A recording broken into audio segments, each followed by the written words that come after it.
Duck, narrate. Alright.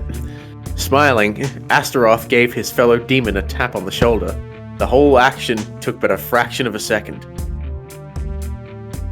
To say it happened in the blink of an eye would be an appropriate way to describe it, if Belial had the time to think. Astaroth's technique relied on neither teleporting nor stopping time. He was simply fast enough that his movements remained unseen by the naked eye. Would a grand and graceful bout with magic and sorcery be to your liking, or would you perhaps prefer? Astaroth thrust his bald fist in front of Belial's eyes. To brawl like metal men.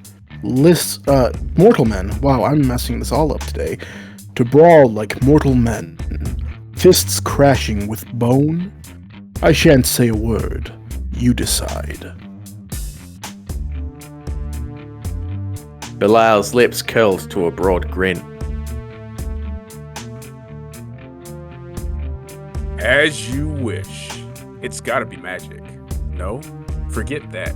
We're using our fists. A split second before Belial could hit Astaroth in the face, the latter responded with a counter, smashing his fist into the other's jaw. What the? Belial's technique was non-existent.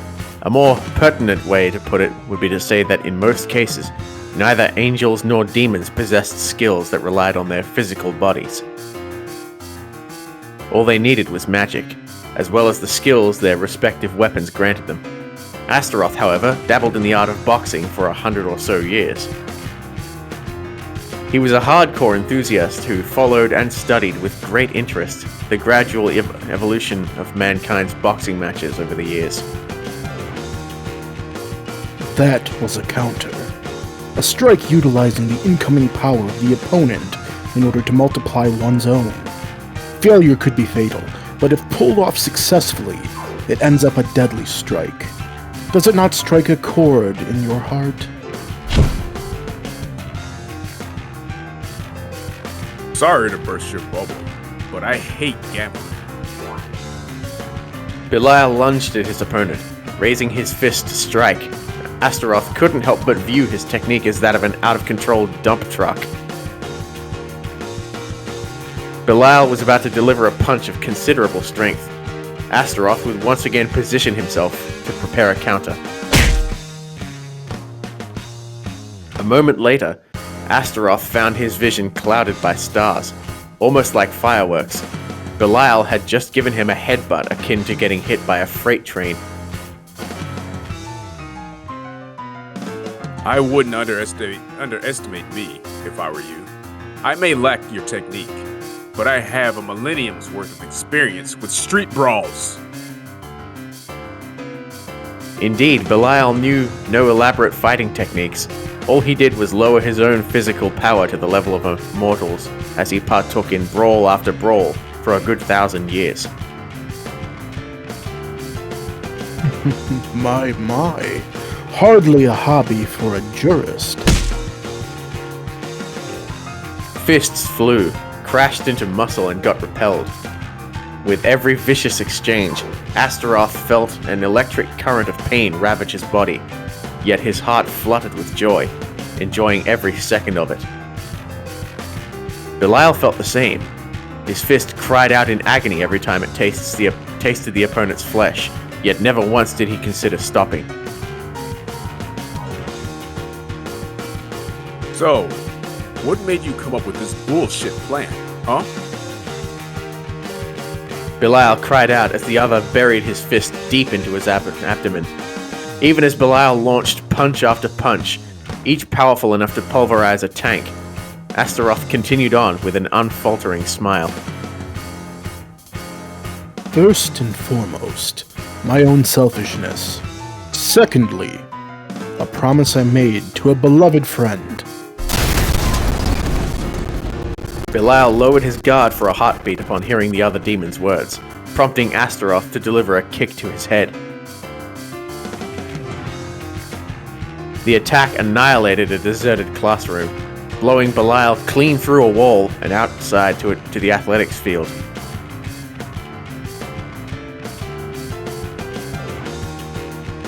Shit. Even without his magic, he sure packs a punch. Angels and demons boasted of physical prowess far exceeding that of mortals. The base of their strength, however, was due primarily to magic. To put it in simple terms, the more magic they possess, the higher ranked they were.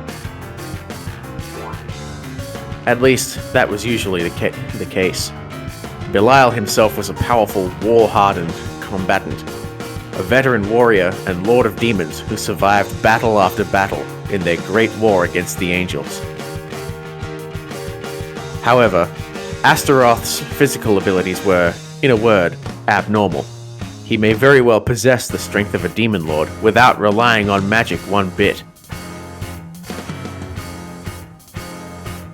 Man, some fight I've picked. Belial had given up on defeating the other demon in a fistfight. That, however, didn't mean he gave up on victory altogether. After a brief sigh, he summoned his weapon. The trident that defies language. Alber's fork. More meaning. Really yelled at Alber's fork. Okay. The trident that defies language. Alber's fork. Belial looked over his trident. Astaroth, upon arriving at the athletics field, exhaled a sigh of awe as he beheld the weapon. So, that is your weapon. I had heard the rumors, but never once did I imagine it to be this terrifying, this beautiful.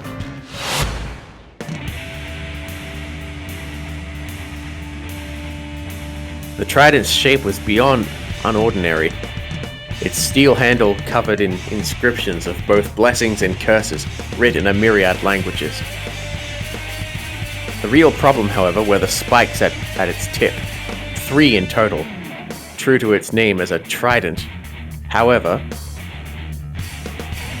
with each rotation, Belial gave his trusty weapon, the number of blades on its tip shifted and changed.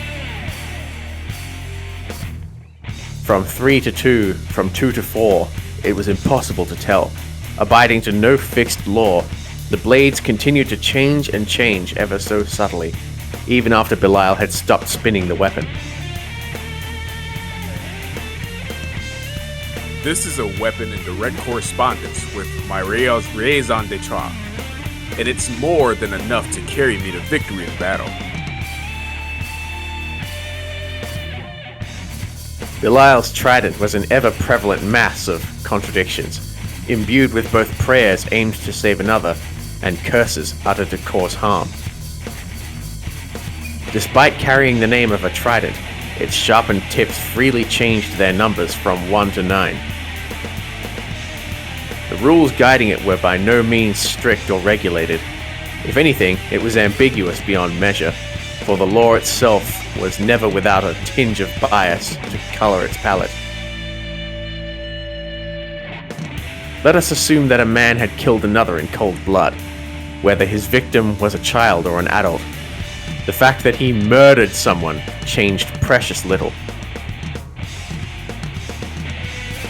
But what if said adult was a wretched blackguard hated by many? What if the child had been killed in a way so gruesome that no man could silence his compassion and pity? The crime of the latter far eclipsed that of the former. The law is never free from the human element, always leaving a trace of ambiguity in its wake. Loose string pulled at both ends, with each side wanting to expand their own territory. Such was the battlefield of the law, its landscape pregnant with elements defying linguistic expression. Had to pop up eventually.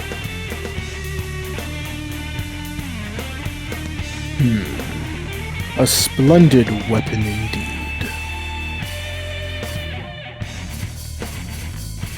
After Astaroth gave a respectful bow, Belial gestured with his palm, inviting the other to battle.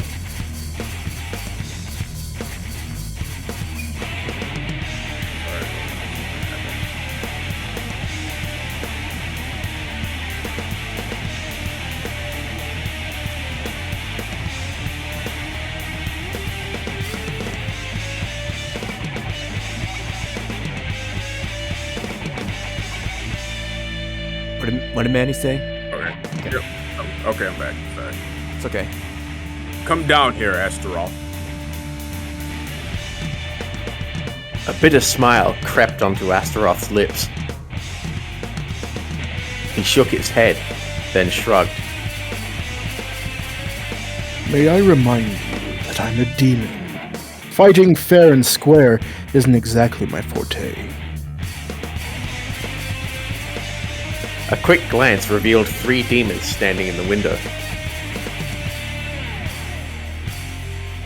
You bastard.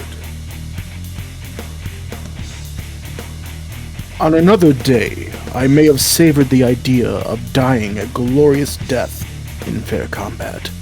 However, I wish to remain here a touch longer, to see with my own eyes the final days of this apocalypse. Ha!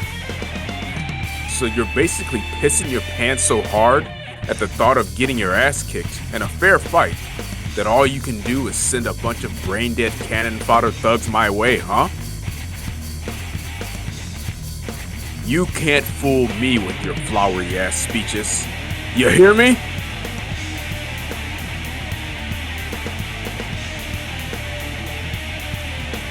Belial's roaring guffaw reverberated in the air, earning contemptuous looks from the 3 demons. Astaroth went on with unwavering composure. I take it you're displeased. Hell yeah, I am. But I guess I do the same thing in your shoes. See? Right then. Ball, Agares, and, well, who cares? You there. I ain't got much time to spare in playing with you, so do me a favor and come at me all at once. Astaroth's henchmen, or to be more precise, Lucifuge's own confidants were called Baal, Agares, and Marbas. Marbas? Am I saying that right? Baal had 3 heads, one that looked like a frog, another like a cat, and yet another like a cowardly king. His lower body was that of a giant spider. Agares was an elderly man with soft features, riding a crocodile while holding a hawk in one hand. Finally, Marbas was a person with a lion's head. Each of them commanded a legion of demons, so it came as no surprise that Belial's provocation would anger them.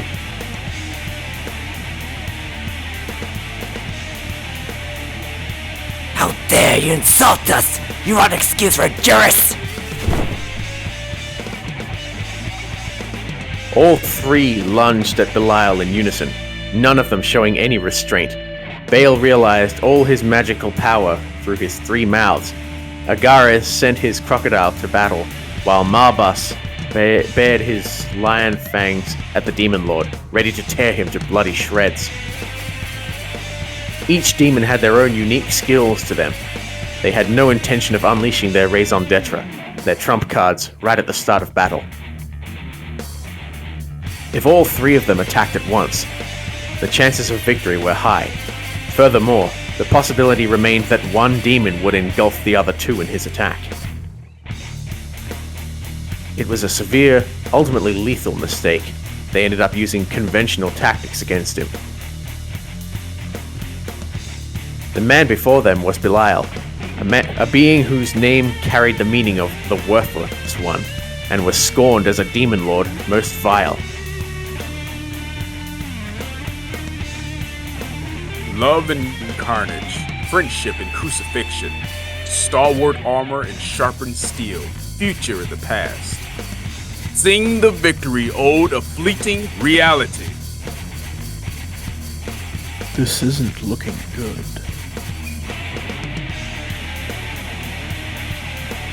The 68th of Gosha, Arbiter of Hope.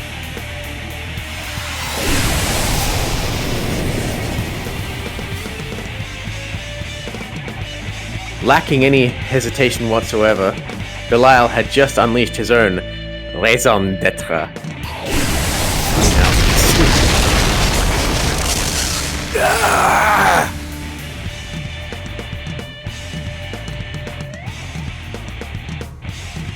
His trident was awash with limitless possibilities, an entanglement of chaotically complex emotions, phenomena, and situations. Fixing that into a momentary reality caused an explosion colossal enough to dwarf even the most powerful of magics. In fact, the word explosion might not even do it justice. The very air visibly trembled in a 100-meter radius as Belial swung his terrible instrument. That very same area had been completely eradicated without a trace, leaving only Astaroth in the background to exhale a tired sigh. Needless to say, his 3 underlings had completely perished. I see. Wonderful. Small wonder they promised you as invincible during the war with the angels. So the idea is the consolidation of potentiality into a singular point in order to evoke a strike of complete annihilation. I've shown you my trump card, sure, but that doesn't mean jack.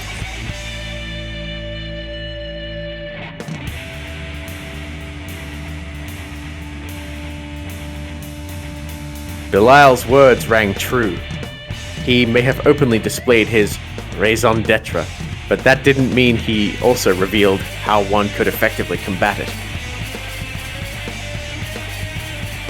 What he did back then was cause a clash between a myriad possibilities, the possible and impossible, the be and not be, the is and isn't, thus birthing a phenomenon of complete annihilation. Reflecting or disabling such an attack was impossible, for when he unleashed it, an enormous volume of data carrying void manifested at the same time, purging all existence in its path. The Demon Lord Belial, jurist of hell, his position demanding him to stand as judge for the wicked and the just, black and white, hope and despair. Such was his raison d'etre. Belial's faith in his own attack was absolute and unwavering. His weapon struck down countless angels, and would be the end of Astaroth as well, he thought. Unfortunately, Belial, a demon lord himself, had never once fought another demon lord before. And that was indeed why he failed to take notice of the obvious, the true nature of Astaroth's own raison d'etre. You have my gratitude, Belial. I have observed your raison d'etre with great interest, which is precisely why I can declare this. You will die here. Oh? Belial gave a mocking jeer. Astaroth, on the other hand, extended his hand towards the other, almost as if he wanted a handshake. Would you be so kind as to show me that technique of yours again? You serious? Why, of course I am. I assure you the mental contamination has yet to plunge my mind into madness.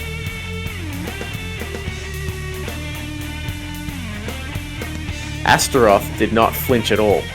Even after seeing Belial's attack a moment before, he remained calm and composed. Fine. Be my guest.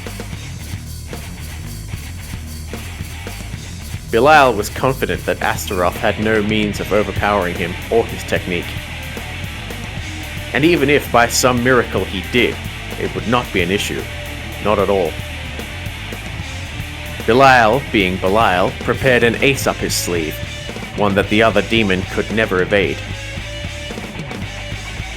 Belial gave his Alba's fork a handful of spins. With each turn of the trident, the heavens shook, and the earth trembled as the Demon Lord's weapon engulfed all around it. The infinite expanses of space, the laws of nature bound by infinity, the world's most powerful weapons and armor, and he who birthed a false truth, an untrue reality. And so his blades sang, encompassing all contradictions of the cosmos. Belial controlled it through the decree known as law.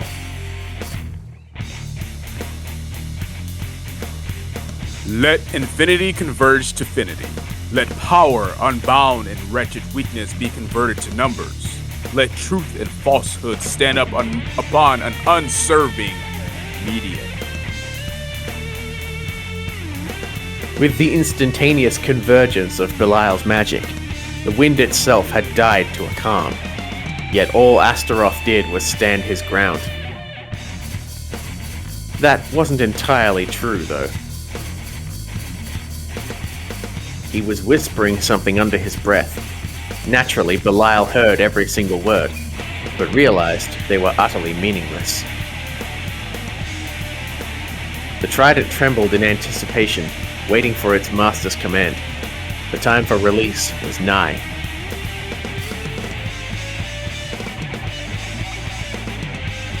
The 68th of Gosha, Arbiter of Hope.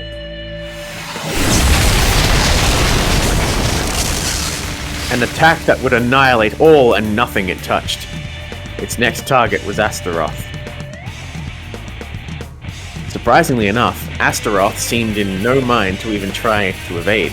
He simply stood his ground, arms crossed over his chest. Astaroth's whispering echoed the following.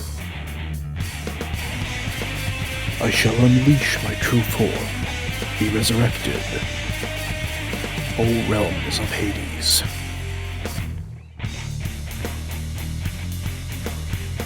Astaroth and Belial, much like Baal and the other two, possessed a form befitting a true demon, terrifying and repulsive, having once haunted the imagination of mankind.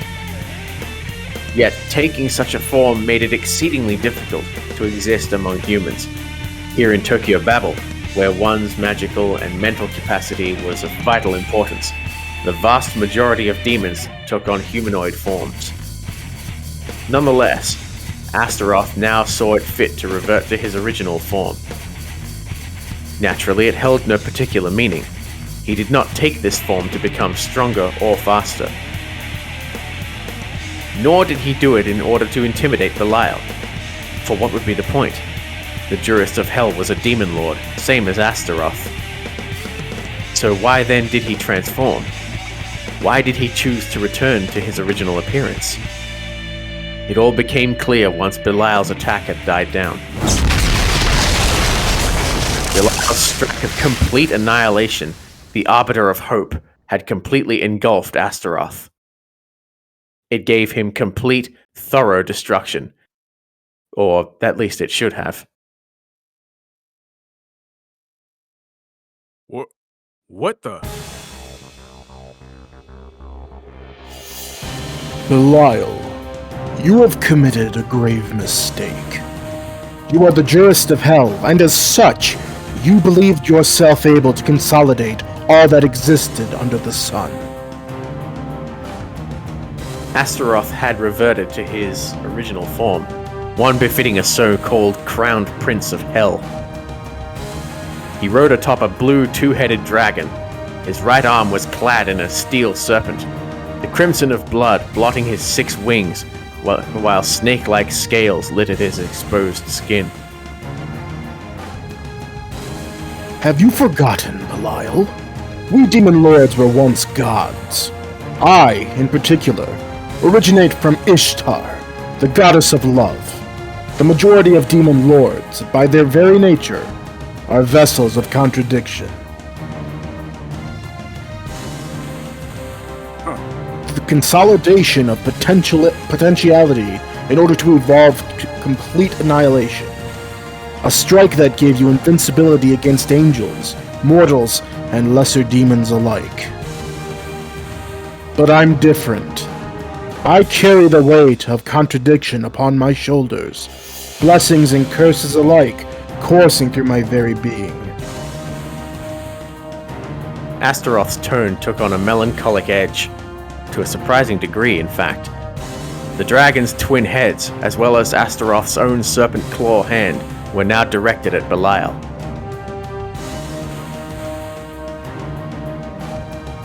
I screwed up, didn't I?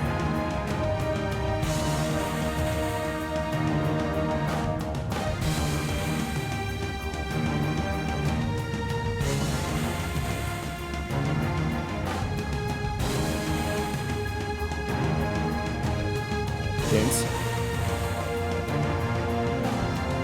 Oh, God, I was on mute. Wow, sorry. Belial, know that I considered you a trusted comrade, one I would have wished at my side at Tokyo Babel. And yet, my desire to live is greater still.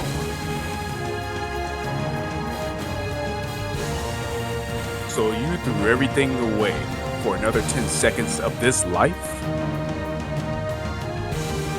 Astaroth's lips slithered into a snake-like grin. I wish to remain true to him till the bitter end. Serpent and dragon roared in unison. As a final gift, allow me to reveal my raison d'etre to you. It's affection hate. To love someone to death, yet at the same time loathe them to the point of murder. Such was his innate duality, a demon lord harboring a fundamental contradiction. The carrier of an ultimate contradiction that no arbiter could ever hope to consolidate. That was the raison d'etre of Astaroth.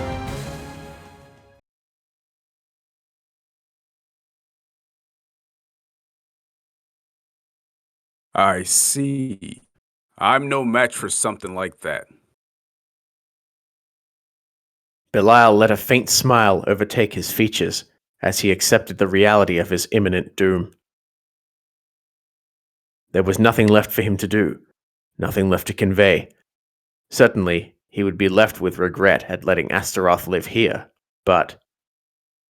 As the spiraling blade impaled his body, Belial, still a smile on his lips, uttered the following in a low breath. I got no regrets. The rest is up to you, Commander of Angels.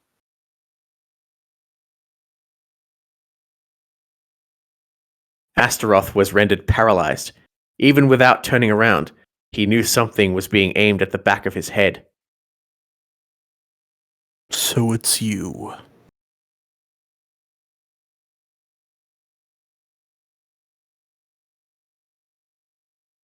Yeah, it's me. The angel pulled the trigger, propelling a 45 long Colt bullet into the back of Astaroth's head without missing its mark, thus constraining the demon lord's body.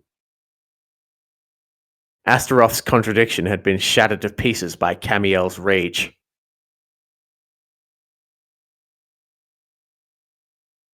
Feel retribution. You are worthy of death, demon.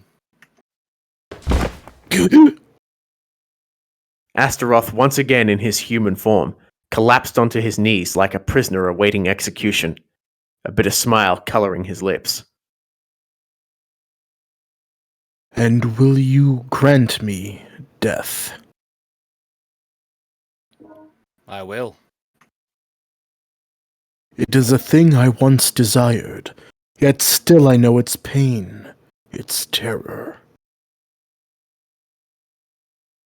You desired it? Camael, Know that slaying me shall not halt the apocalypse. Tokyo Babel will fall. The earth will sink into the bottom of the ocean, while the gates of heaven will remain forever closed.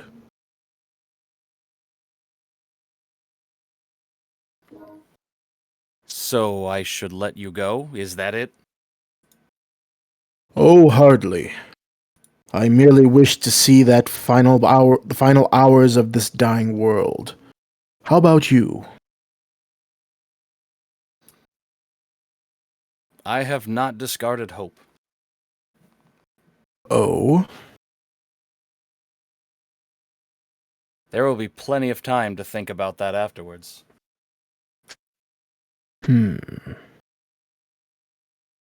Smiling, Astaroth exhaled a sigh. Well, then, farewell, my friend. The angel's executioner's blade claimed Astaroth's head, which then slowly tumbled onto the ground.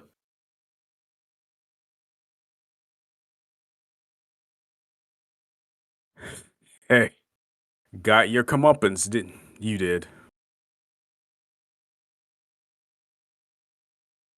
Once Belial had confirmed Astaroth's final moments, he found himself liberated from pain. He closed his eyes, at long last surrendering himself to the embrace of death.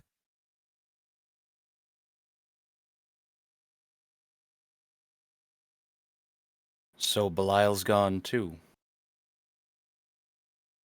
The word gone wasn't particularly accurate in this case. They did not go anywhere. They perished for good, never to return. Camael wondered how far Adam had made it.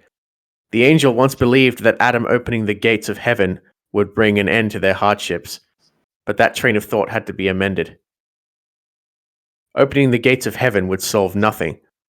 In a predicament as dire as theirs, the angels were faced with a choice. Raziel. Tell me, Raziel. Can you really do that? Can you?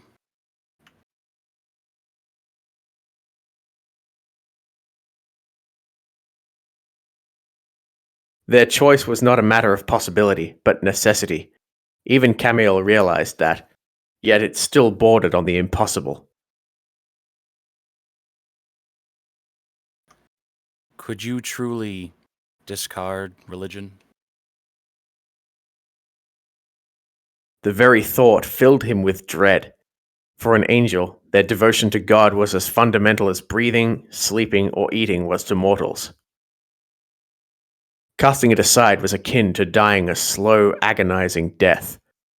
However, no matter how much Camael pondered the issue, he could think of no reason that would elicit such severe torment to befall them, nay, all mortals and angels of every parallel world. A trial from God. Many had been performed in the past, but none were like this. To be rewarded with ruination for not succeeding at the trial was the stuff of madness.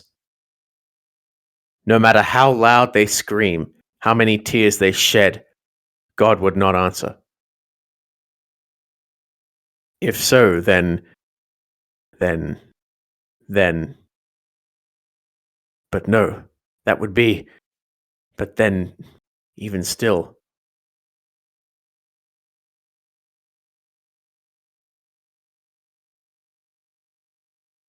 Cristina?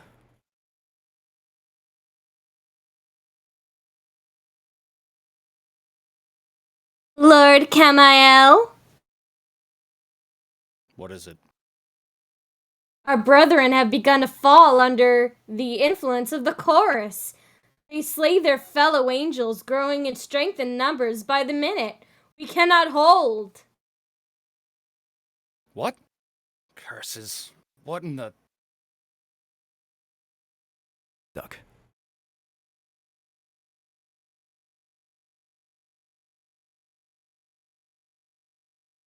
Duck. Commander! The maddened angels keep flooding in through a wormhole! A wormhole? Where does it lead to? To heaven, sir! I believe it's the same one Adam created. They're advancing on us from another end of the wormhole.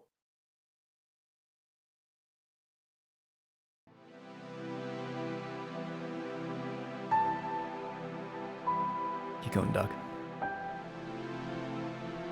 Lucifuge cast his gaze at the wormhole stretching across the sky. Bending the laws of space and time, its entrance connected directly to the realm of heaven. It was, however, a one-way tunnel. One could not reach heaven through it from this side.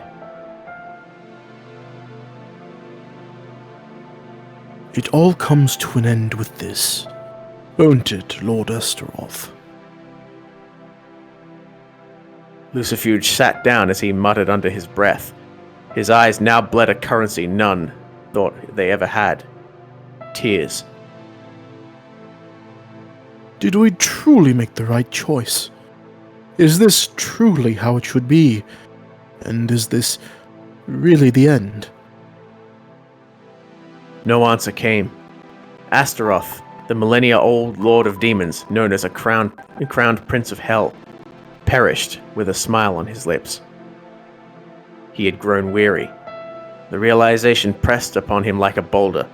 During the countless years of Lucifuge's life, through hardship and anguish, this was the first time he had ever felt like this. The wormhole still endured, yet the angels who took notice of it would soon arrive.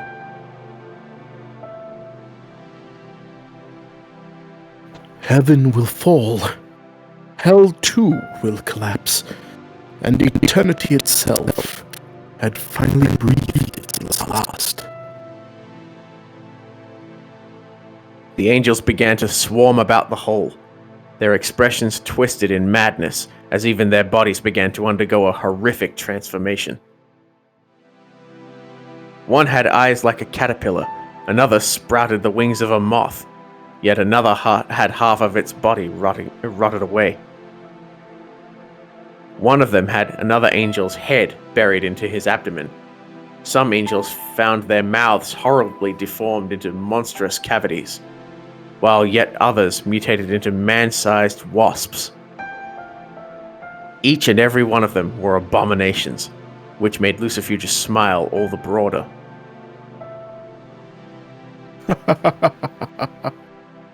Look at yourselves, angels. Look at what you've become with your pure hearts. For all the good it did to you. You're no different from us, we angels and demons. We are equals. We have always been equals. The angels gnashed their teeth, biting into the demon's flesh. Ignoring the pain, Lucifuge carried on with his sneers. Ah, such a feast for the eyes. Angels, demons, and humans, all united in death. There will be no dawn for a new world. All that awaits you is the darkness of oblivion.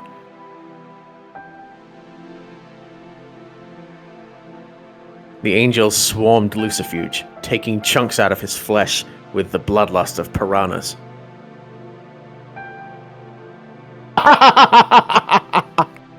So this is death, the rejection of eternity. Its taste is not entirely bitter, I admit. All this fear, joy, and pain shall melt into nothingness in mere minutes. Ah, wonderful. How truly exquisite!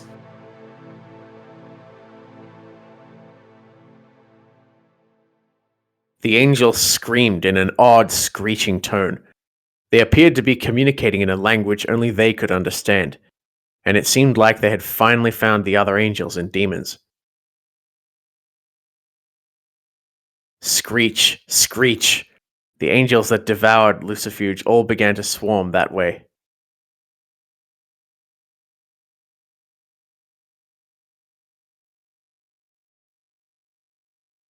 Cristina, continue.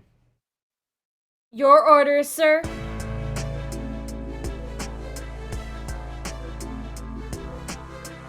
Is this still me narrating? Yeah, go for it. Camael closed his eyes, discarding all feelings, all thoughts. Are there any left who still retain their sanity? Yes, sir. With us and the demons combined, we should still possess roughly 40% of our total numbers.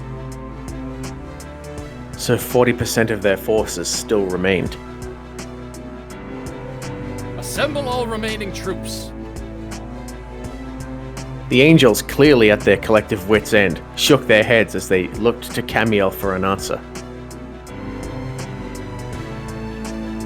Will we die, sir? They still draw breath. Hope is not lost yet. Yes, sir. Go then. Relay my message. One after the other, the angels took to the air with the speed of bullets. Camael let out a brief sigh as he reloaded his gun and sheathed his blade. They might indeed perish, either in battle or from madness. Though the means might have been different, the end remained the same, the complete extinction of their consciousness. But that was alright. Let it end like that. Fear gripped his heart like a frigid steel gauntlet. Yet, having savored it like this, Camael, for the first time in his life, had finally come to understand how mortals felt. Their lives were fragile beyond measure, frail enough to succumb to the tempting whispers of demonkind, and that very quality made them love mankind. Yet that was but the arrogant, self-indulgent love of those in power. In his present weakness, Camael had finally understood it. Mankind required no such love. They needed no overprotective guardians to watch over them. Adam and Eve, following their exile from paradise, were content with that. All we should have done was give them a gentle push forward, to help them carve their own path, to make them stand on their own 2 feet. Camael began to understand why Michael never showed much interest in mankind.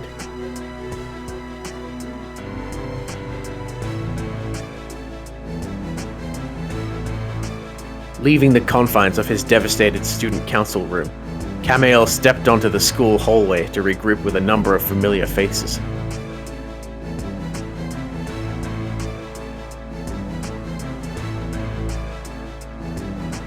Cristina? Our blades are yours, Lord Camael, till the bitter end. Duck. My life and soul are yours to command, sir.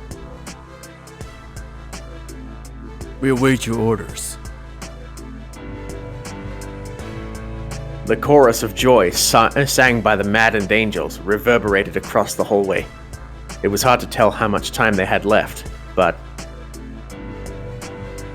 The humans have been evacuated, correct?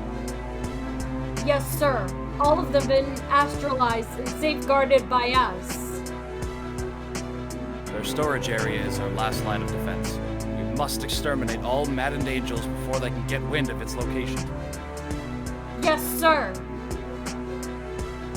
We shall not abandon our duty as guardians of mankind, not to the moment death claims us. That is our very own raison d'etre. this was it. Death meant the end, permanently, and with that, Camael realized that he now stood on equal footing with mortals. It filled him with joy. After a deep breath, Camael sealed his comrade's fate.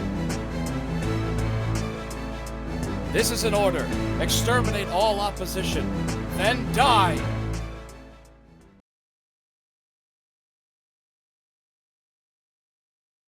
By the time we had reached the first stratum of Ginza, we managed to shake all would-be pursuers. We soon removed the same external plate and attempted to take a shortcut back to the sixth stratum.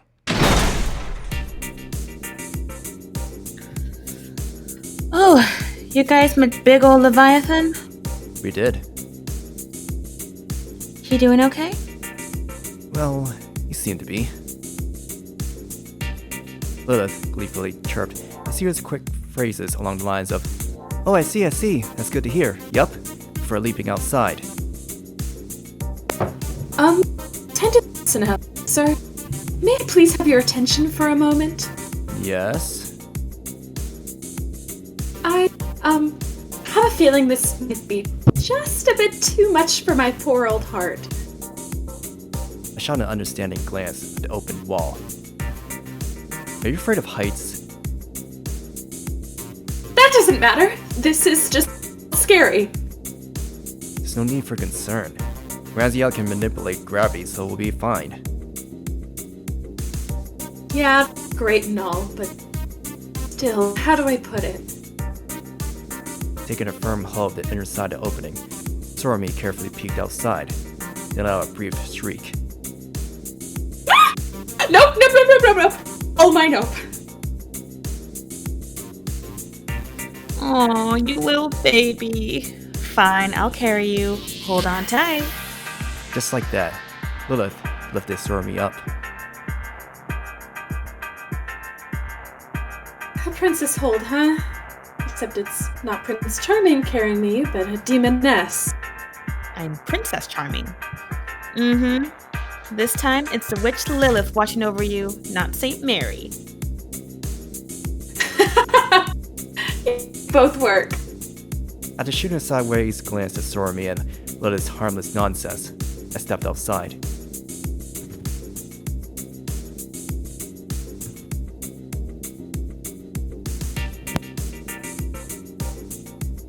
Angel?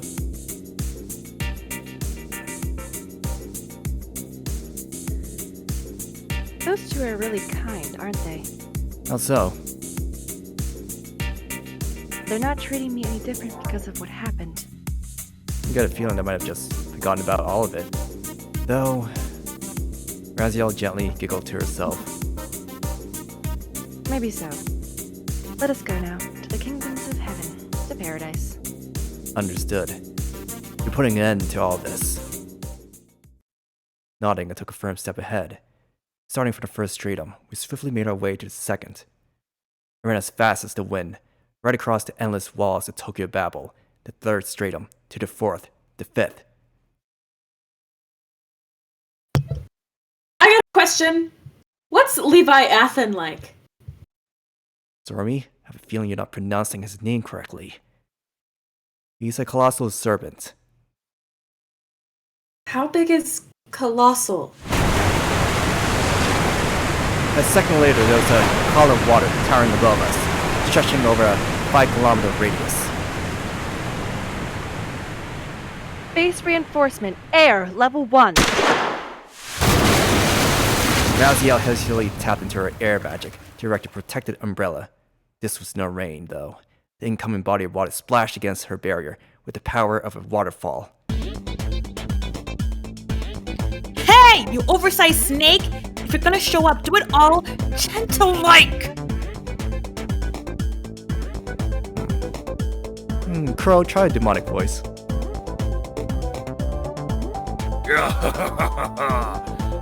My apologies. In any case, lass, if you're wondering what colossal means, take a good look at me. You must have heard our conversation. So huge. He looks like a building. So, I hear you're on your way to heaven? Yes, I believe I'm ready to face the truth. Come now, if things get out of hand, just play dumb. Like it's completely above and beyond you. In your shoes, I'd do that for sure. Huh? You do say some surprisingly good stuff from time to time. With a few moments of hesitation, Raziel's expression melted into a smile. All right. If the need arises, I'll do just that. I'm afraid I cannot aid you in any other way. All I am now is an old man with an oversized body. Leviathan. Aye? We'll manage, somehow. Please don't die until then. Of course, lass. Once Leviathan had returned to below the waves once more, we continued onwards to the sixth stratum. A journey upwards fraught with winds, fierce enough to freeze us to the very core. Beyond two skies lay the kingdom of heaven. I almost reached it.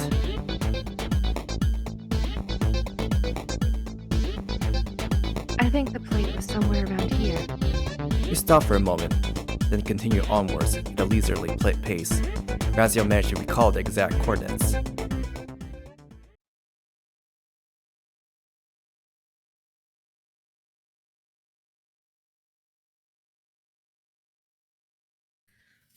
The sixth stratum was Kanda, I believe. Correct. It only held one part of my book. By the way, who was the master of the place? Uriel, the flame of Sorry. God. I defeated him. Ah, right. Uriel. Gotcha. Sorami, could you find us the entrance to the seventh stratum? We're here! Sorami waved in our direction, pointing out the exact location of the entrance. That was fast. Well, the mental burden increases the longer one takes to find it, so I suppose it's a good thing. I agree. Something felt out of place. Sorami, how's your head? Are you alright? Eh? Do you perchance have complaints regarding my mental capacity? That's not what I meant. Are you hearing any voices?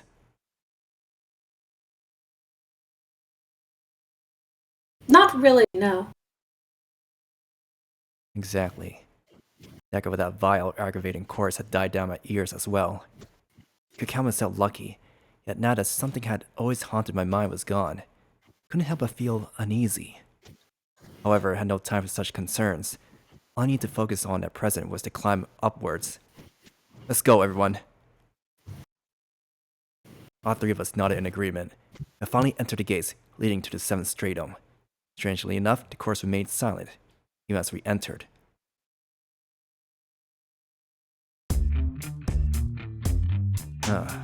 Know this place. Oh, that building. Remember that? Shinjuku? Seems like it. The seventh stratum belonged to the district of Shinjuku, an amalgamation of mortal desires. Oddly enough, an unpleasant chill with feeling the presence of a master was assailing my senses. The skies, however, emanated an ominous purple glow.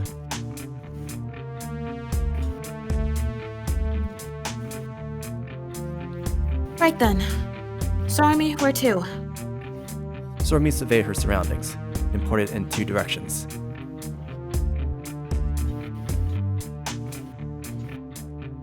Let's see. There's something in the direction of the Metropolitan Government Building, and another might be at Kabukicho. If there's a stairway to heaven, if Jacob's ladder is here, it should be somewhere high up.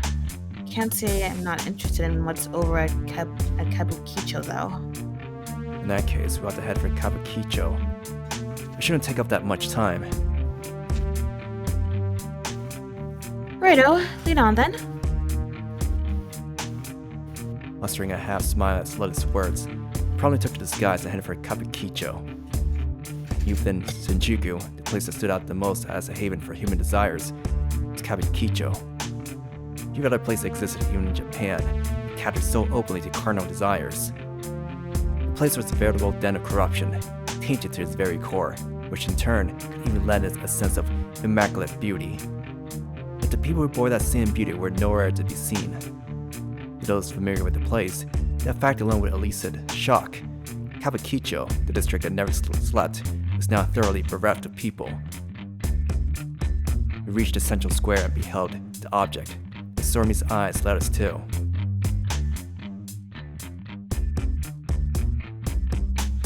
Is this? The backs had turned to steel and melted into each other. Their bodies sporting twin heads that resembled Janus, two-headed Roman god, or perhaps the well-known two-faced Sukuna from Japanese folklore. Is this an angel? Raziel began to visibly tremble. Gabriel and Raphael. Or the case might have been, to say one thing for certain, they were already dead, completely drained of magical energy. A more visible reason for the demise, however, was Durandal. we were at a loss for words. The massive blade had been buried clean into Gabriel's heart, exiting through his back to impale Raphael's abdomen. What's wrong? Sorami might have noticed the abrupt change in our expressions. She restlessly glanced at both of us, trying to get an answer. Durandal's the holy bladed archangel Gabriel once gave to mankind. A brilliant, dentless sword that would yield to nothing. Gabriel gave it to a certain French knight, whose quest for honor and glory led him to refuse reinforcements, thus landing him in an early grave. Of course, the blade itself was by no means responsible for his death. However, the knight's conviction that he had been chosen by the blade may or may not have clouded his judgment, effectively influencing his decision to deny reinforcements. A brilliant divine blade that, in some sense, ended up becoming a cursed instrument of death. Following the knight's death, the sword was handed down to the king, was said to have ultimately been recovered by Gabriel. However, there's only one mortal at present who wields it. Adam, right? The very pinnacle of mankind, created by the angels themselves. I heard that the angels granted him all the secret artifacts in their possession.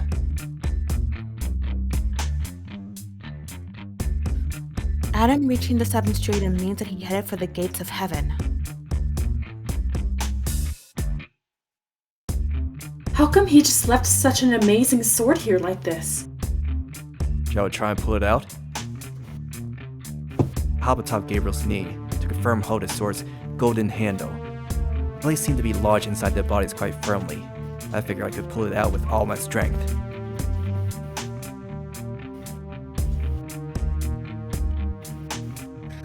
Think you can do it? After nodding back at Lilith, I poured more strength into my grip. Wait, it might be best not to disturb it. Raziel's words gave me pause. Why? I just have this feeling. Cautious look in her eyes, Raziel walked up to Raphael and gently placed her palm upon the angel's belly. I hesitated a few heartbeats, but realized this blade would most likely not be superior to my own raison d'etre. I had no need for it. Besides, its holy steel would only be granted to immortal chosen, accepted by the angels. My savior happened to be a demoness. Still, I couldn't help but wonder. What is it? Nothing. Could I mature into your knight in shining armor? I found myself wrestling with that thought, but ultimately decided not to voice it.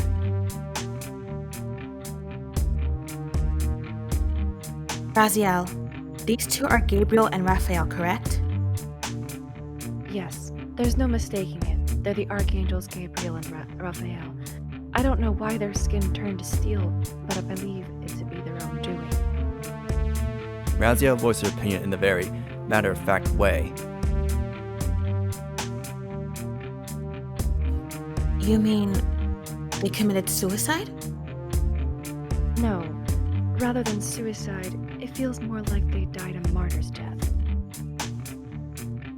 So they willingly sacrificed their bodies for a certain goal. Raziel nodded. A goal could have been so grand that two of the four master angels had to sacrifice themselves in order to accomplish it. I could detect no traces of magic from them. All that towered above us was a corpse. Let's go. There's nothing for us to do here. If there was, we're far too late. Understood. Farewell, Gabriel and Raphael. With a hue of regret lingering in her gaze, Raziel finally pulled herself away from the two angels. Afterwards, we headed for the other landmark, pointed by Sorami, the Tokyo Metropolitan Government Building. Lilith's voice calmed to a whisper as she eyeballed our destination, the building's helipad. All that's left are traces of someone's presence. Guess it must have been Adam and Eve. Isn't that good news? I mean, that means they're gonna fix this mess right up. No? I very much doubt it. It'd be far too convenient. Furthermore, I felt convinced that things wouldn't simply end like that. There it is. Jacob's ladder. Wow, you're right.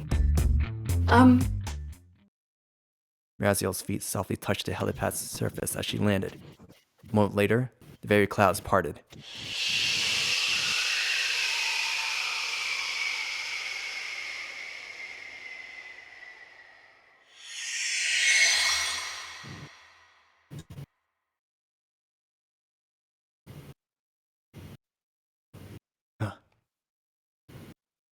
Holy moly. This must have been Jacob's ladder.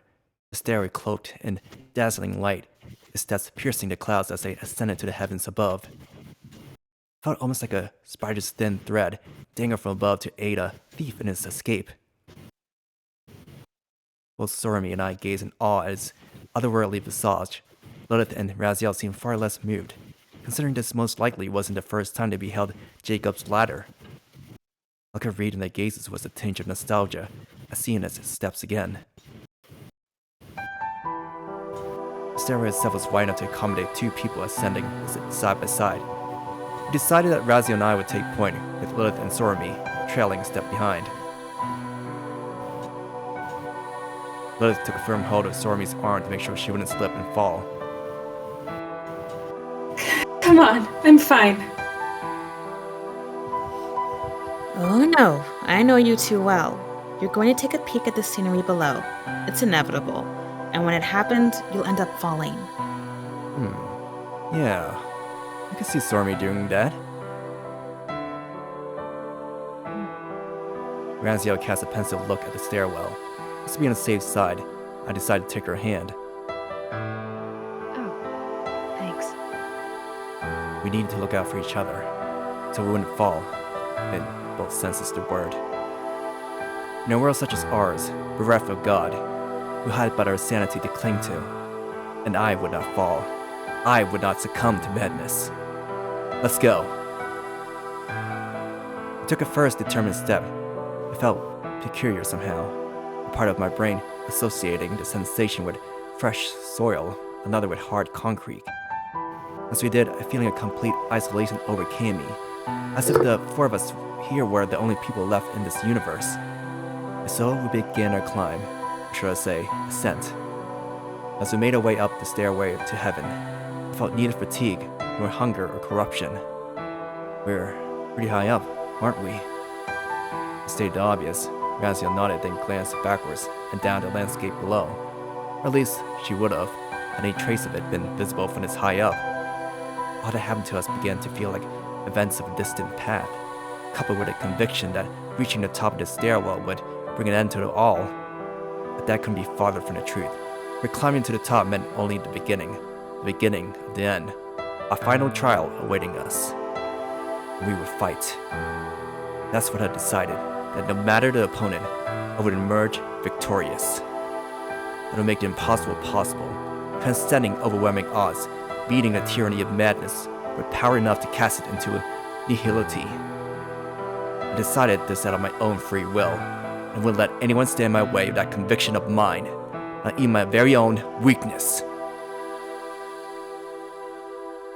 After climbing that felt like an eternity, I finally entered a blanket of clouds. Once I made it through what felt like an oversized mass of cotton candy, we beheld a massive gate glittering in the rays of the sun.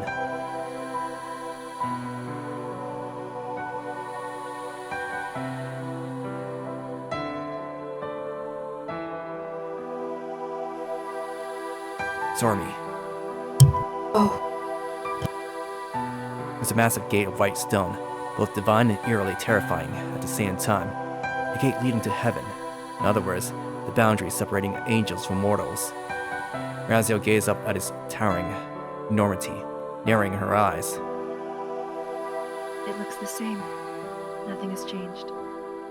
Yet something about it feels odd. No kidding. I don't recall heaven ever having such an atmosphere. I don't recall heaven ever having such an atmosphere of eerie dread about it. Huh? Already open? Sorami was right, though we couldn't make out anything through a thin opening. So Adam really did make it this far. A bit anticlimactic, huh? Considering the hundreds of lives sacrificed for the sake of this moment, couldn't help but agree. At the same time, this gate was but beginning. Freeing my mind of obstructed thoughts, I walked up to its colossal doors and pushed. The gate opened without as much as a creak, granting us entry to the world beyond, to the kingdom of heaven.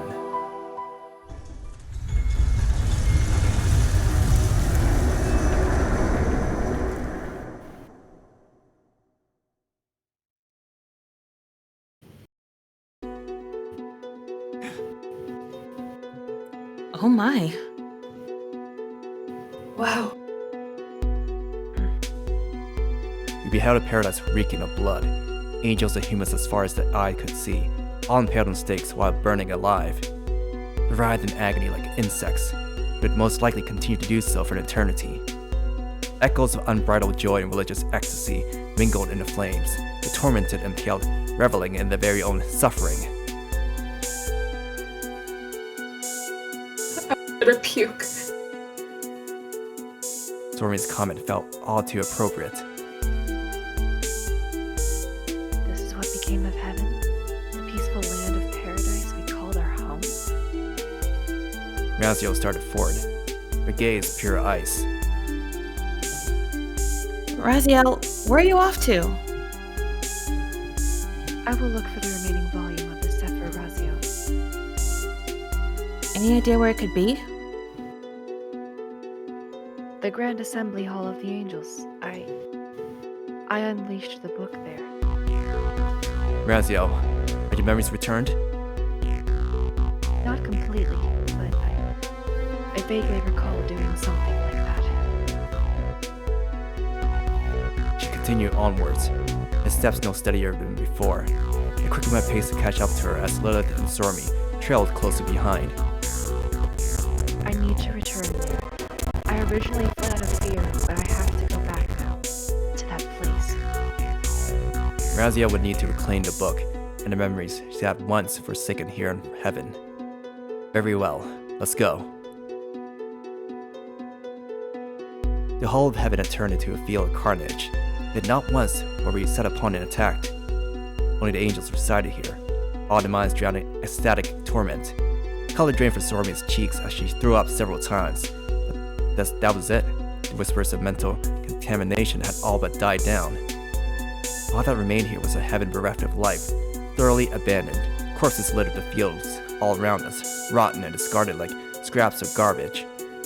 The place was completely empty, devoid of even heaps of trash and rubble, as a result of a mere shadow of its former self. The very air seemed to freeze as I pushed the assembly hall's door open. The heavy stench of blood a clear indication that something had transpired here.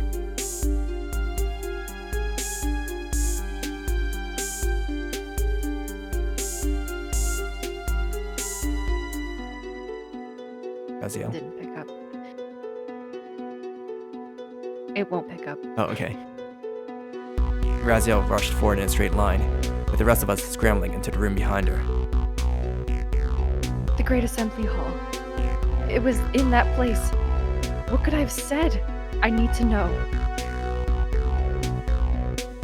She leapt into the assembly rest, driven by zealous fervor. We followed her in and instantly realized where the heavy scent of blood was coming from. We came upon a great number of angels, all with their expressions twisted, contorted in terror, all dead. The reason had not decayed despite the passing of time lay in the simple fact that we were in heaven. They perished in battle, or chose death to escape despair. Whatever the case they may have been, the death was the extremity of madness. Raziel dared not even look at them, instead hugging the book she found on the altar. It's the other highly compressed volume of her sacred tomb, the one she had spent millennia searching for, the Sefer Raziel's Book of Heavens.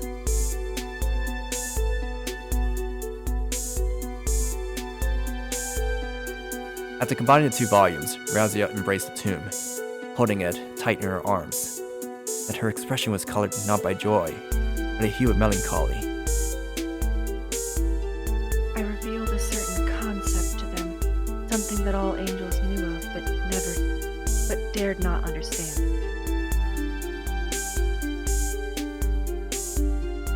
Wait, Raziel! Lilith's uncharacteristically flutter-stirred voice silenced Raziel. The demoness now looked even paler than Sorami. Raziel gave her an apologetic glance.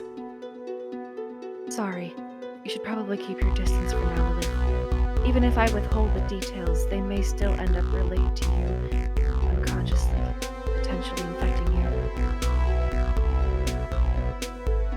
I guess you're right. I'll do just that. If anyone needs me, I'm outside. Lilith strolled out of the room, leaving only 3 of us inside. Does it have anything to do with Lilith? I suppose you could say that. She's a demon too, a being far removed from humanity, which is why this knowledge could potentially corrupt her.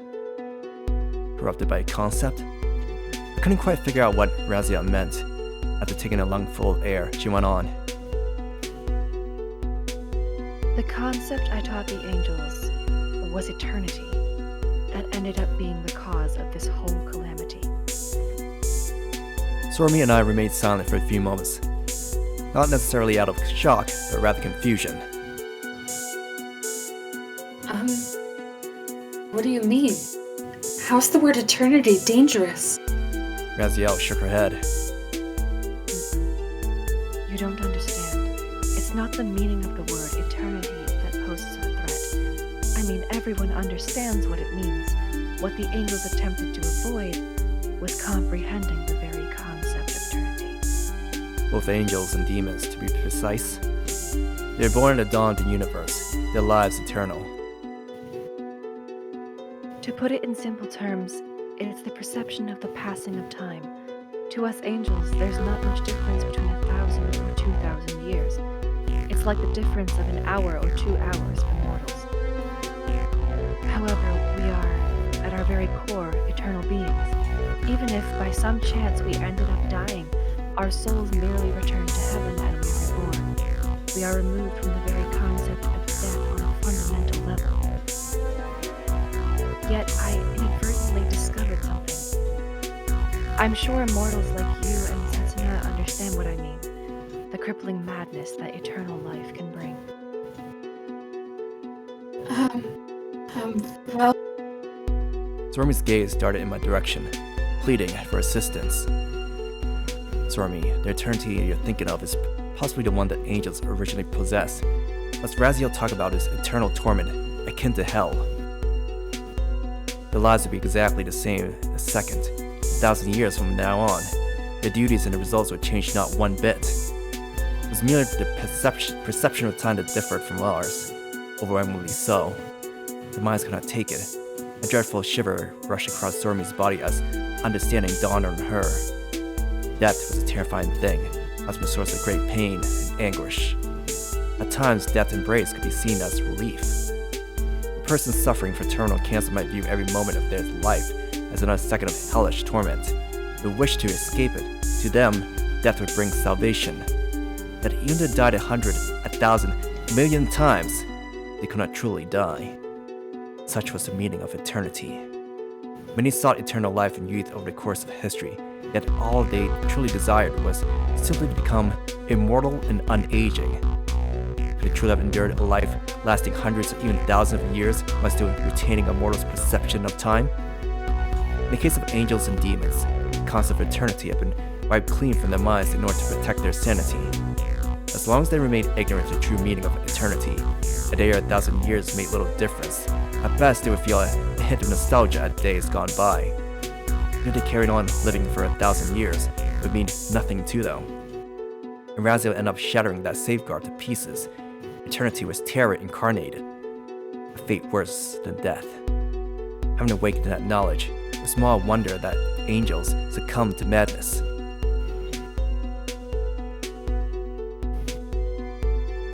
Gotcha. It's a bit of a weird analogy, but I guess it's kind of like having to sit through a really boring class that just never ends. And it's actually surprisingly close to the mark. In fact, it's perfectly accurate. Even with the newfound understanding of eternity, the angels would not be allowed to abandon their duties. Even the class in question was so crushingly boring, they had to endure it. Their eyes had been opened to the future, a tomorrow that would bind them forever. The future held no hope, there'd be no end to their lives, ever. For some reason, I felt the urge to share this knowledge with the other angels. And so, in this very assembly hall, She pressed her hands across against her body, as if in caressing a lover. I used this book to thoroughly explain the concept of eternity to them. As if the mind spiraling to madness. Raziel looked at us with a hollow expression, shaking her head in a way that gave no specific answer. I don't know. But after that, the chorus and the massacre started. I managed to escape in the midst of the chaos. And by that time, I realized I was already the Pandora, having forgotten even the book I had once proclaimed. The world flipped on its head in the blink of an eye. Raziel crouched down, no one's letting go of her book.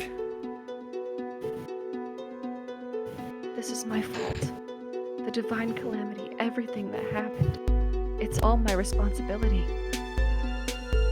I walked up to Raziel, wrapped my arms around her shoulders, as her body began to beat, shaken by a series of violent sobs. Sorami looked at us with an expression that ached to ask a question or two. I too had my own doubts. Raziel. Raziel! Yes? You need to calm down. The words came out as more of a command. Either way, it held Raziel tight in my embrace. We wouldn't be getting anywhere unless she calmed down. Whoa, you sure don't mess around. I'm fine. You're anything but. And your story is full of holes. What? Ah. That crossed my mind too, actually. Raziel's eyes darted between me and Sorami. She seemed in utter disbelief that her words would be questioned. Firstly, you did indeed tell the angels about the concept of eternity. Then who did you learn it from?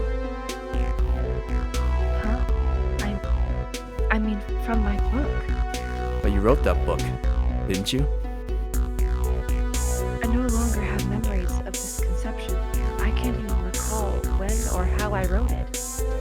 In order to shield her mind from collapsing under the sheer weight of knowledge and truth, she wrote the book in a trance-like state. So even that knowledge was false, you wouldn't know it? That's not quite right. I bear the name of the Secrets of God. My very nature guarantees that the book only contains God's absolute truth. Very well, let's leave it at that. As for my other question, I know you said you didn't know, but why did you feel the need to convey this knowledge to the other angels? Well, because I felt it was very important. Important? How? Angels have a duty to guide humanity. For us not to be able to understand something that weighs so heavy upon the minds of mortals. Do you think that's the right thing? What?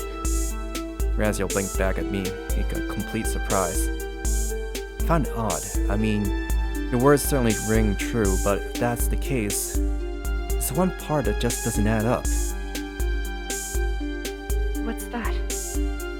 You're correct in saying that eternity brings men suffering. The humans don't live forever. To us, the very word eternity is a lie, a falsity. Was it not strange? People do sometimes experience suffering that's akin to eternity, but not eternity itself. Whatever they experience would all eventually come to an end. Even the Flying Dutchman was ultimately liberated from his curse. As such, wanting to understand eternity as mortals know it is absurd, completely pointless even. To mortals, eternity only meant like an eternity. Raziel glanced back at me, mouth agape, expression clouded by dread. But then, why did I? I know. That's the final key to this mystery. Raziel, who told you about this oddly twisted concept of eternity?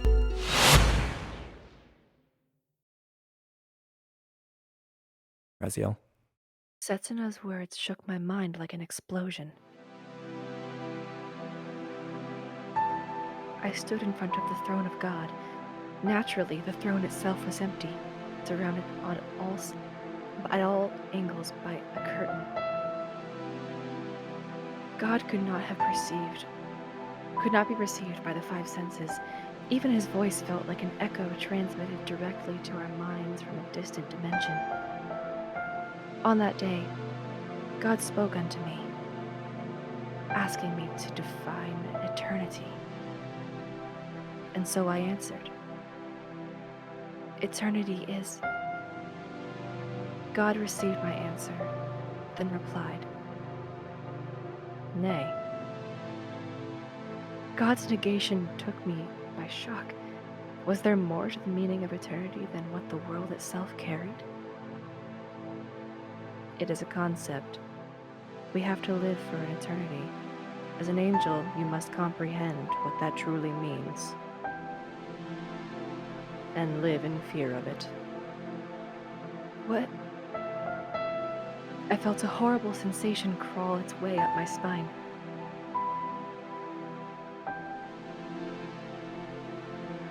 Comprehend. And all of. Anguish. Terror. Solitude. Solitude. Solitude, solitude, solitude, solitude, solitude, solitude, solitude, solitude. Agony washed over my mind in waves, hatred and despair surging violently to the surface, causing me to vomit. The pain, akin to having my very brain fried, set me to my knees. I recalled what happened next. Go now, and convey this to all my children. Obeying God's command, I left the confines of the curtain, all the while cradling my book in one hand. I would make for the great assembly hall, no doubt bustling with angels. I had to convey God's word to them. I needed to share what God had told me. With the madness God had imparted me with, I soared towards the assembly hall at full speed. I must have been smiling, knowing I had no choice but to convey this important revelation to them. Eternity. A cruel, wretched eternity. That concept of utter terror and despair. I had to convey it to all angels of heaven. And the result was the assembly hall massacre.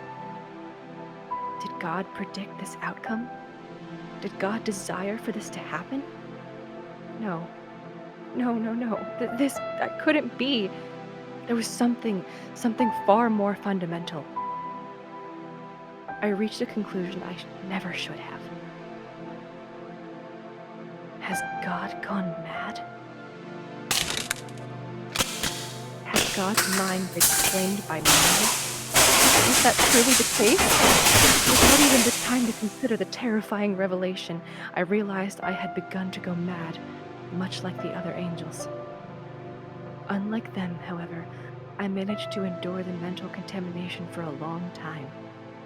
I most likely jotted down the concept of that wretchedly twisted eternity to my pages of the set for Raziel. And by doing that, I gained some level of resistance against the concept.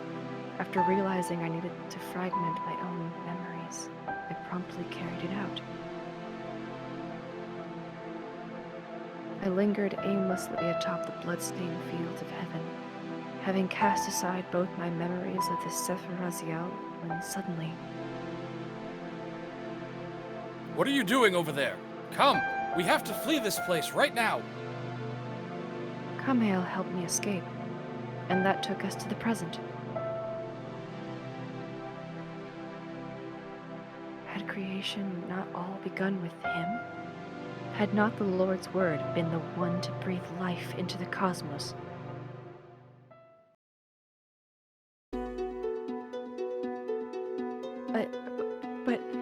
That can never be. It's the ultimate taboo that dwarves in gravity, even the very deconstruction of the world. To think that the Lord would go mad. It's unthinkable.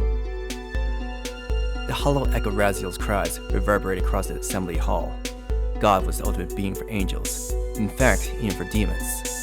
Her words carried the highest form of taboo against such a being, the revelation that the very creator of this universe had gone mad. Who could blame her for barely being able to believe it? If God had truly gone mad, what were they to do? He could no longer pray to God for help, for no one would listen. The target of their prayers and it had his mind consumed by insanity. What were the angels to do? Wait a sec. Aren't we missing something? Sorami made her comment in a very casual way. You may be right. Just wait. I am. I mean, I get that it's a shock because this is God we're talking about, but who says God can't go insane? Raziel nearly flew into her rage, but immediately held herself back, her expression changing from anger to one of shame. Think of I just said something sort of mean, and you got really mad, right? Yes, but what of it? Look, I'm not exactly a Bible expert, but God can be angered, no? Uriel himself was a manifestation of God's divine wrath. So God can feel anger. He can also feel joy. If he lament, then he can also succumb to madness. That's... She's right. Recall exactly what myself used to be. Setsuna? There's one thing not even a true God can defy. That's insane. It's not. His very own self. God can never be liberated from the curse of being God. As such, God too could go insane. As God had declared himself omnipotent and all-powerful, he could very much succumb to madness as well. The potential was there. But God knew the hope of the cosmos. He knew anger, sorrow, grief, and bliss. He could feel the chill of despair, the warmth of hope. He knew everything. In his omnipotence, God had no doubt sealed away his comprehension of one single thing, the concept of eternity, much like in the case of the angels. In the Lord's case, tormented eternity might have run far deeper. The omnipotent God was a being far removed from death. If the universe had itself crumbled, he would continue to exist. God driven by his divinity. Lay waste to his own mind. Raziel, after a few brief moments of hesitation, hurled aside the book she'd been cradling, except for Raziel, who had searched for all this time. Raziel?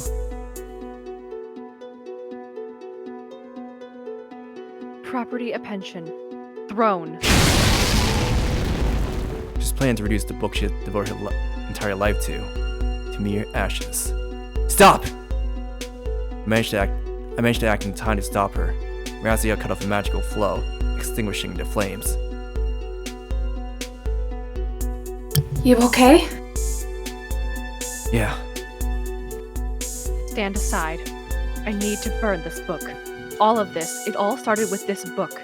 It should have never been written. I already told you to stop, Raziel. Think this through. Burning that book would negate your raison d'etre. Raziel's raison d'etre was to record. Abandoning that duty would be casting aside the very meaning of her existence. Complete denial of her entire life up to this point. The act of recording isn't inherently evil, nor is it a fiendish weapon to be despised. It's merely the act of accurately chronicling the truth of what happened, which is precisely why it's important. I never once thought about it. I'm sure you have, Raziel. You chronicled the history of mankind and angels. Your pen continued to immortalize this entire world and all who lived in it. Our descendants will look upon your writings and learn not to repeat their forefathers' mistakes, but instead follow in their successes. Men set their very souls to writing. We record and leave traces of themselves behind for future generations. even if at times the message would be distorted. This was nonetheless the duty of man, raised celebrating his own brief lifespan, so that their children would follow the right path once they were gone. Errors in the record had to be corrected, but the record itself must never be erased for good.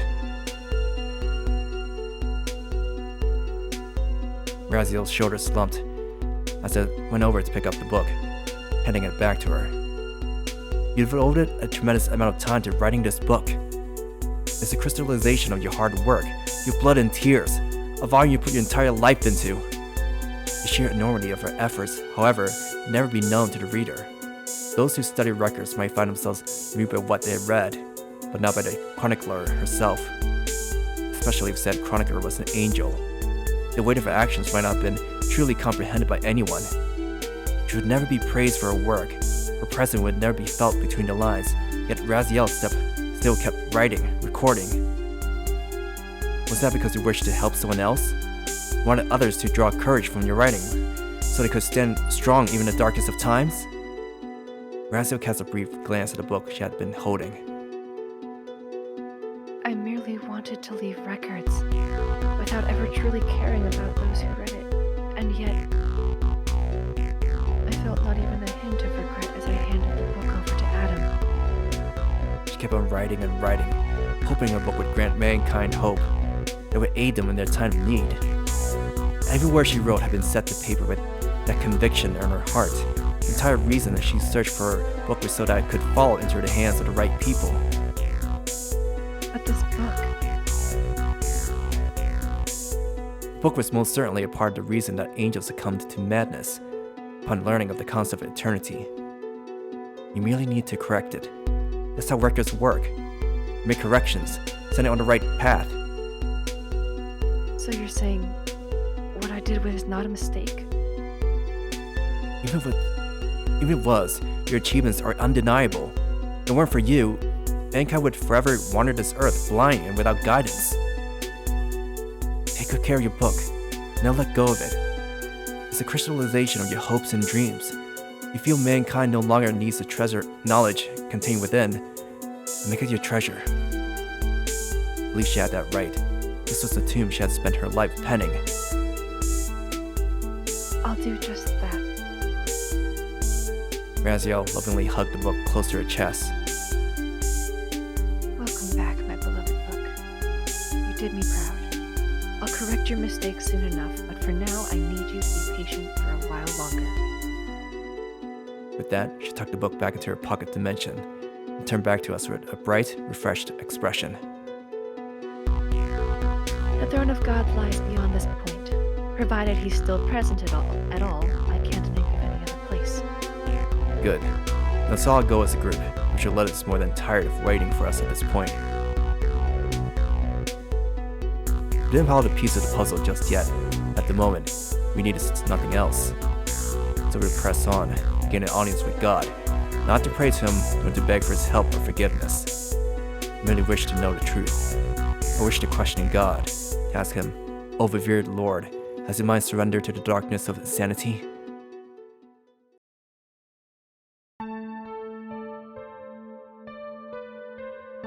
A pair of trees stood isolated in the grass-covered fields, located a short walk from the assembly hall, with trunks frail enough that merely brushing one's finger against the bark made it peel off with ease. To think they were here, of all places. Lilith placed her hand upon the tree, long since withered away, to be of no use, a tree of utmost importance to humanity, and reduced to a crumbling shadow of his former self. The world is a cruel mistress. Truly. The tree she had approached was the very same one that, along with the tree of life, once stood in the Garden of Eden, bore the fruit of knowledge, granting Adam and Eve wisdom. There's no one left to taste their fruits, nor anyone to care for the trees themselves, making them swiftly wither away. The moment Adam and Eve tasted the fruit of knowledge marked the beginning of a world built by mankind. They were exiled from paradise, and learned how to work, how to fight, and how to live. They went forth and multiplied. As the passions and feelings began to course through the veins of the world, it grew in complexity, driven by a surging impulse only present in mankind. Humanity was a wonder that needed not the touch of immortality. They lived in the now, struggled with the present, allowed their descendants, the next of kin, to carry on the legacy. Lilith quickly spun around as she was about to lean against the trunk. Was there a blunder on her part that she failed to notice the girl standing in front of her? No, for as the girl was on the verge of death, her presence could barely be felt. Death would claim her in mere minutes, alone and hidden from the eyes of all. Well met, sister. Been far too long. Eve, how'd you get those wounds? Oh, you mean this? Smiling, she partially lifted her skirt, revealing a body smeared completely in blood. Her right eye was closed, with droplets of blood trickling from it like tears. I gouged it out. I was saved from immediate death, but not before sustaining this wound. Liz's face contorted upon hearing Eve's gruesome description. A likely scenario in hell, but this was heaven, a place in solemn defiance of even the most trifling hint of corruption. Here we are now, seeing such atrocities being carried out like that is a natural order of things. I'm certain you've come to the same realization as I, that the one allowing such atrocities to happen here is none other than our very own Creator. This expression took on a very peculiar hue. Rather than surprise, it reflected a feeling of loss. She did not believe in heaven being a place of perpetual wonder and bliss. However, despite all that, this realm was still meant to serve as a place of salvation for all of mankind. Heaven would bring mankind salvation. Such was the ultimate, all-encompassing rule that governed it, setting far above all other laws, putting aside those who lived and died as righteous men, or those who might have walked the path of good, but were engulfed by the malice of another. Our Creator had long since begun, had long since been claimed by madness. Perhaps he had always been that way. Eve's faint giggle was the chime of bells. Are you alright? Or are you dying? I will die, and I'd like you to carry me to the foot of that tree. My own legs refuse to take me. Eve responded in the tone of someone thoroughly unconcerned with her own predicament. Lilith propped her up, carried Eve over to the base of the other tree. Eve rested her back against the trunk, serenity coloring her features. Eve, her expression peaceful, exhaled a brief sigh before parting her lips to speak. How nostalgic. It all began with this tree. So, what happened? Adam shielded me, allowed me to escape. Adam? You mean that Adam? Yes, the one and the same. Do you not find it absurd? He was merely given a duty, yet he goes to such lengths to accomplish it, taking up arms against even our Creator. A slight hint of irritation peppered her tone. Oh dear. You sure a wife should talk so rudely of her husband? We did not choose to be a man and wife. It was simply preordained. He clearly feels nothing for me. Eve's one remaining eye shed a lone tear. Foolish man to the bitter end, truly. All I had done was deceive and scorn him, and yet, the world has seen no bigger fool than he. I see. My schemes have been many others, your sister. Lilith listened to the other's words with a stern, unchanging expression. I suppose that's true. I've no idea what exactly you had in mind as you made these plans. But you did something, didn't you? than yet another piece in the puzzle of this calamity. I know I must receive my punishment, much like Astaroth. Yeah. My goal was complete annihilation. I merely wished to lay waste to everything. I see. Yet here I am, dying so peacefully. One cannot help but smile at the sheer whimsy of fate. That's not how I see it. You seemed puzzled by Lilith's words. Lilith wiped her sister's tears with her finger, then went on. It's clear you're crying. You feel overcome by sadness, by despair, and by regret. And soon, you will simply cease to be. So you see, I think you've more than redeemed yourself. Eve let another smile leave her lips as she directed her gaze at the heavens above. I see. Am I crying? Tormented by regret? Do I yearn desperately for forgiveness? She exhaled once again, closing her left eye in the process. Forgive me, Adam. I was not fit to be your wife. I'm sorry. I'm so sorry. Lilith maintained her silence, but clutching Eve's hand, wondering exactly which of the two animals she was apologizing to. Sleep well. You've earned your rest. You're right. After all, a man as proud and arrogant as he will no doubt arrive later to wake me. Lilith couldn't find it in herself to shatter that sweet illusion of hers. Sweet dreams, dear sister. Sweet dreams. Eve passed on. No heaven or hell to accept it. Her soul, too, would fade into nothingness.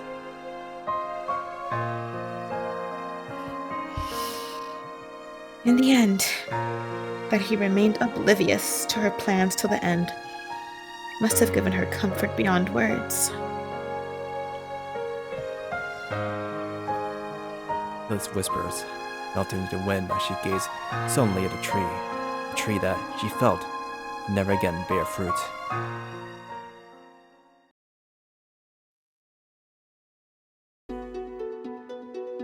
We regrouped with Lilith. Felt somewhat concerned by the look in her eyes, but she immediately met my inquiry with a shake of her head. Never mind that. You guys figured out where to go next? I want to visit the throne of God.